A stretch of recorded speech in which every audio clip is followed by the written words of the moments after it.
Most people way overcomplicate how to create their own custom skills with Claude Code. So by the end of this video, you're going to know the best way to create your own custom skills with Claude Code. And this is coming directly from the Anthropic documentation. Let's go. If you're watching this video, you likely know that Claude Code can follow custom instructions called skills. Inside the skill itself, the two key elements are called the name and the description. And Claude is going to use the description to determine when to call that skill. Your skills are formatted in a simple markdown file. Based on what you ask Claude in your conversation, Claude is going to read the file and trigger any relevant skills that it needs to produce its output. And in a minute, I'm going to show you my exact workflow for creating Claude Skills, which most people don't even know exists. Okay, so let's build this out. I'm going to paste a template I built into Claude and just describe what I want the skill to do.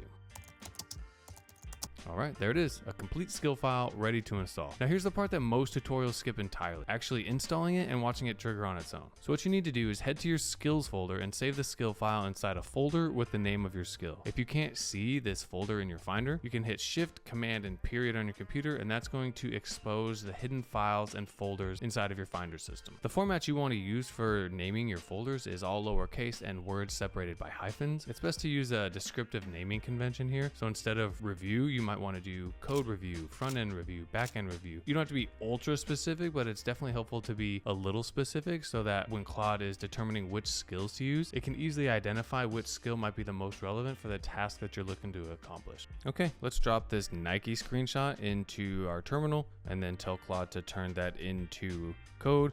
We'll let it do its thing. We can see that it's already identified our skill. That's great. Claude is going to cook up some UI.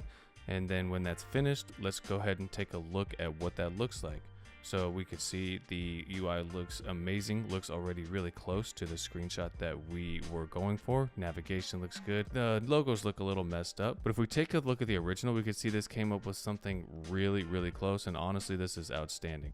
In summary, we built a Claude skill from scratch. We installed it into a folder, and then we watched it turn a screenshot into a React component automatically. The power of this, it goes way beyond just turning screenshots into code. You can use it for literally any part of your workflow that you do often. Drop me a comment and let me know what part of your process you're going to automate. I'd love to hear about that. Thanks for watching. Hope you enjoyed the video.